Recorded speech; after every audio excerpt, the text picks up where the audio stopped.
Graças e paz, queridos, sejam bem-vindos a mais um vídeo desse canal. E você não tem noção, você não tem dimensão do que está sendo de difícil, de situações que tem se levantado para eu não trazer esse tema para você aqui nesse canal hoje. Eu já tentei gravar outras vezes esse vídeo e ainda não havia conseguido.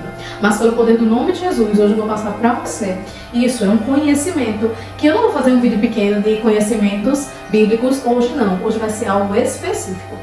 E se você tem interesse, se você tem curiosidade de conhecer a respeito de reino espiritual, a respeito de propósitos, de projetos, a tentar entender um pouco sobre isso, do que Deus pode fazer na vida de um homem e de que o inimigo também pode usar desse homem para se fazer como se fosse Deus. Se você tem dimensão de que isso pode acontecer e que isso é reino espiritual, se você tem curiosidade sobre reino espiritual, é nesse vídeo aqui que você vai aprender. E nesse vídeo eu trago para vocês chaves para que vocês entendam verdadeiramente coisas sobre a palavra de Deus, para que ninguém vos engane. Filhinhos, cuidado para que ninguém vos engane. O meu povo perece por falta de conhecimento e de entendimento. Meu nome é Cynthia Crislaine, sou ministra de dança e sou chamada para a cura e libertação. E é sobre isso que eu venho falar com você hoje, tá? Essa semana o inimigo levantou vários questionamentos em pessoas à minha volta e principalmente pessoas muito próximas a mim com relação a reino espiritual. E eu tô falando com você agora, mas lembrei agora que a minha aliança tá linda. Gente, eu também sou casada, tá certo?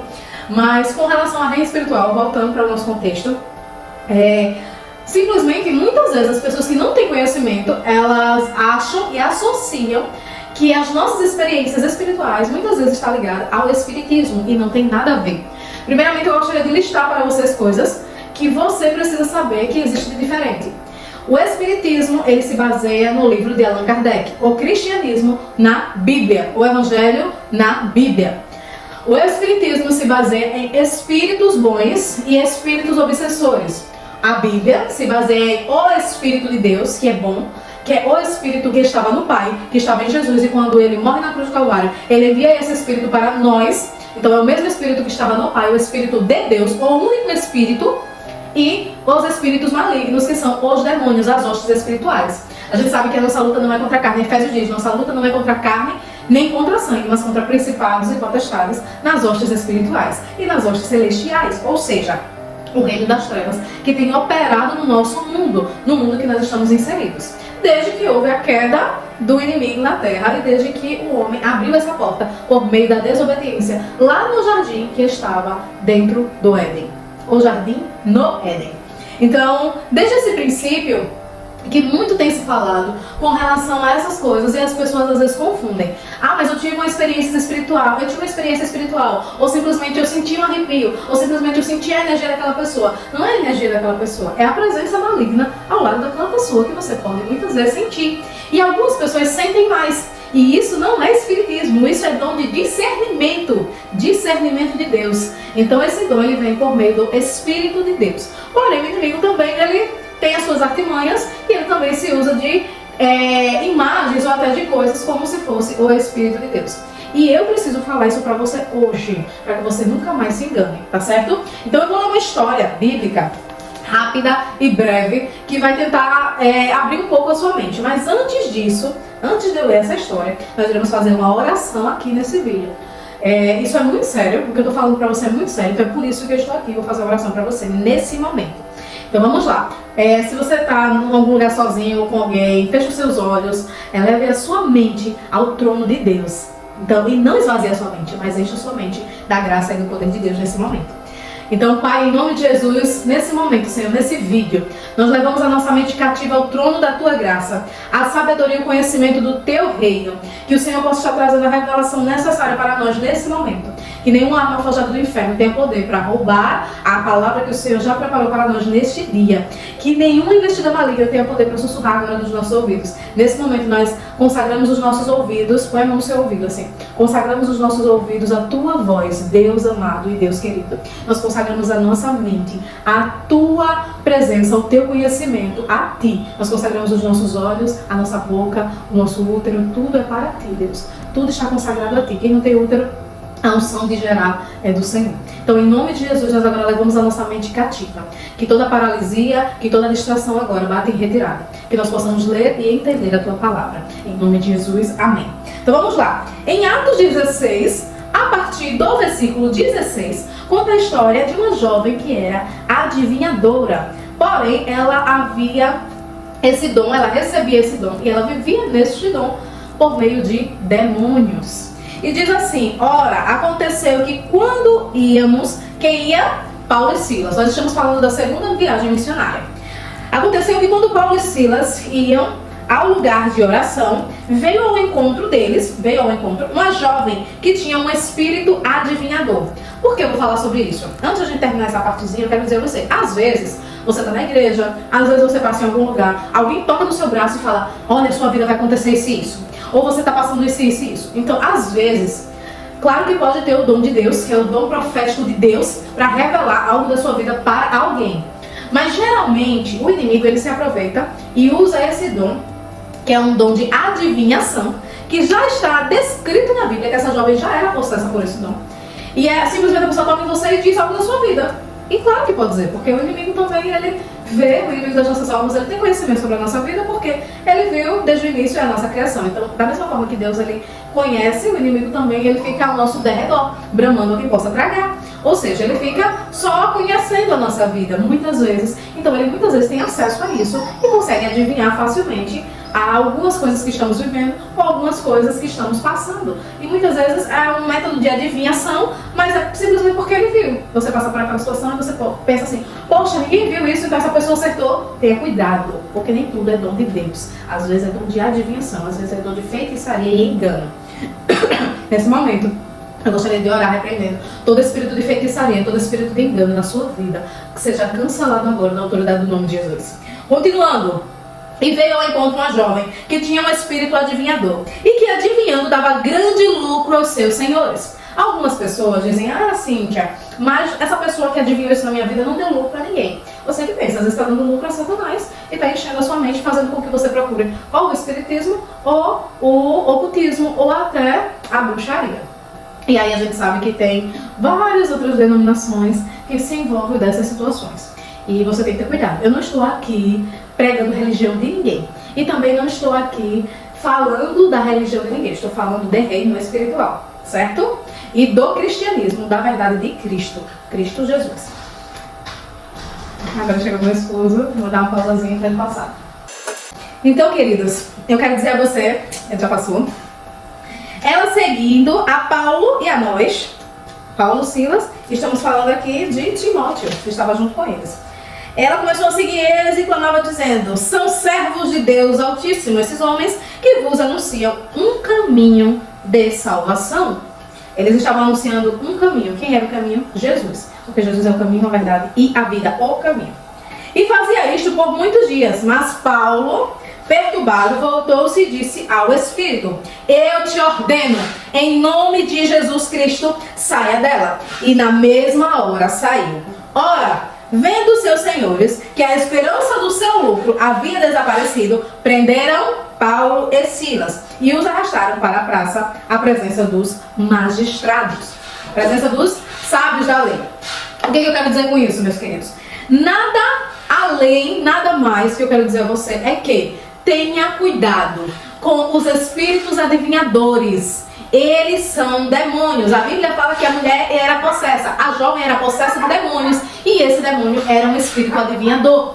Existia outra história na Bíblia, que havia um rapaz que estava possesso com vários demônios, e aí Jesus vai e repreende aqueles demônios e lança nos porcos. O povo também ficou com medo de Jesus. Agora é um pouco difícil porque agora a minha cachorrinha está latindo no fundo. Mas eu quero dizer a você que nem todos que dizem Senhor, Senhor darão o reino dos céus. E nem todo mundo que diz que é por meio de Deus que realmente é o nosso Deus. Existem vários deuses que as pessoas acreditam, que as pessoas seguem, e que não é o Deus de Israel, não é o nosso Deus eterno, o Pai de Jesus, o seu primogênito e o nosso Pai. Mas, para deixar mais claro na sua mente e na sua vida, eu gostaria de dizer a você algumas coisas muito específicas com relação a algo que está voltado para o reino espiritual, que muitas vezes pode trazer confusão à sua mente. E é uma instrução, é um método, é uma crença, que é nada mais, nada menos do que a Cabala. Alguém já ouviu falar de a Cabala? Pois é. A Cabala nada mais é do que bruxaria, feitiçaria, ocultismo. E aí eu trouxe algumas especificações que diz assim: o livro de Mateus, ele é relacionado a números, utilizado pelos hebreus, Por quê? Porque o livro de Mateus, ele nada mais é do que um livro escrito para os judeus. Porém, os judeus naquela época estavam cheios de Cabala, estavam cheios da Cabala. Era um conhecimento oculto que acabava se parecendo com a Bíblia, se parecendo com o conhecimento de Deus, que não era conhecimento de Deus.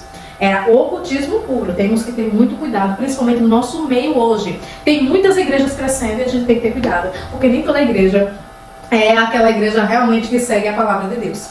E aí diz assim, esse livro ele foi escrito com os números utilizados pelos hebreus. Por quê? Porque havia números que eram utilizados na Cabala que precisaram ser retirados para que as pessoas, os judeus, a qual foi esse livro escrito para eles, entendessem que a Cabala não pertencia a Deus, não pertencia a instruções divinas. E os números que ficaram de fora desse livro são os números 8, 9, 11 e 13, que são os números da bruxaria. Aí você vai dizer, como assim? Se esse livro tem vários capítulos, vários versículos, como é que esses números ficaram distantes?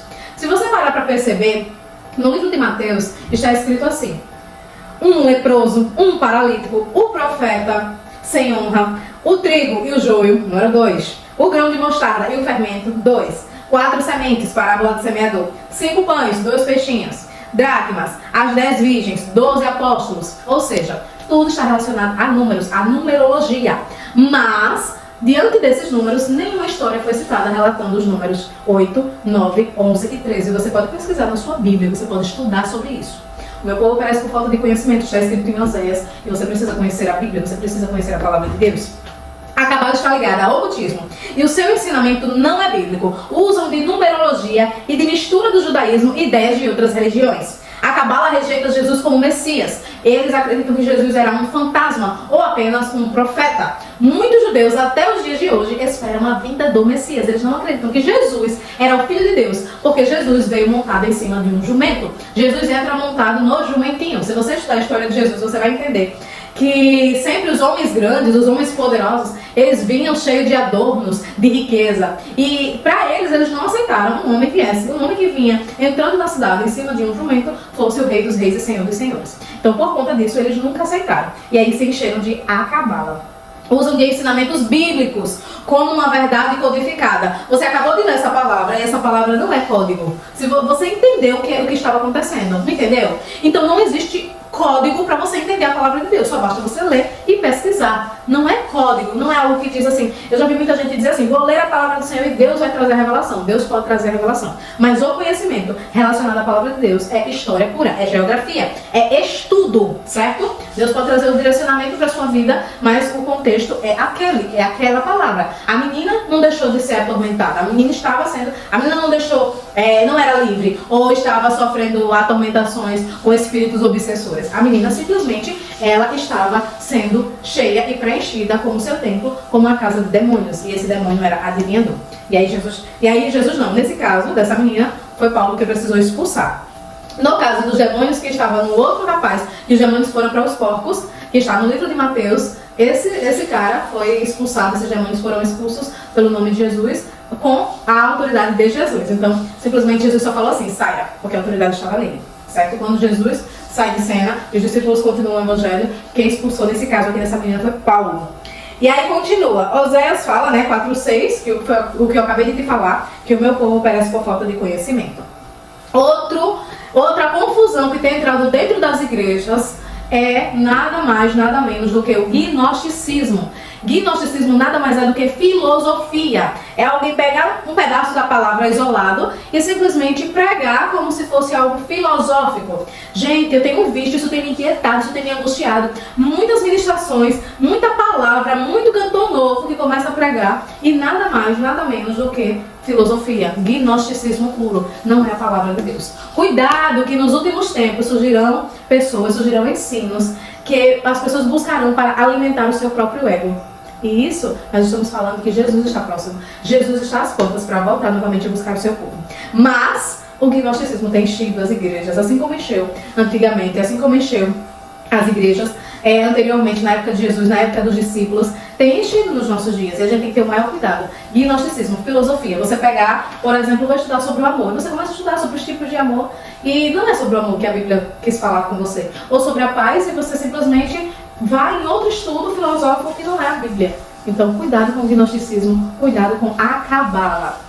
Cuidado com numerologia, cuidado com feitiçaria dentro da igreja, cuidado com espíritos de adivinhação, espíritos adivinhadores dentro das igrejas, nas ruas, nos locais que você frequenta. Tenha cuidado, Jesus está às portas e o inimigo está cada vez mais furioso, ele quer nos destruir, ele quer nos parar, nos paralisar. E eu, como sua amiga, vim aqui para lhe ajudar, para lhe instruir. Tenha cuidado. Que Deus abençoe a sua vida e que você procure cada vez mais conhecer a palavra de Deus. Amém? Esse é o vídeo de hoje e até a próxima. Tchau! Shalom, que significa paz em meio às guerras. Amém? A paz em meio às guerras. E que o fruto do Espírito de Deus, que é a paz, a bondade, a longanimidade, o amor, o domínio próprio, está lá escrito em Gálatas. Mansidão, contra essas coisas não há lei. Que este fruto do Espírito de Deus esteja em você. E que o Espírito de Deus esteja dentro de você. Que você seja a casa do Espírito de Deus e não de espíritos malignos, não de espíritos adivinhadores. Amém? Deus abençoe sua vida e viva pelo seu propósito. Descubra o seu propósito, descubra o seu ministério. Viva pelo seu ministério. Amém? Nós não somos obra do acaso. Nós não somos criados para o além. Nós somos criados para Deus. Como seus filhos, nós agora queremos e vivemos para nos mover. É isso. Deus abençoe sua vida. E é isso. Tchau, meus queridos. Amém?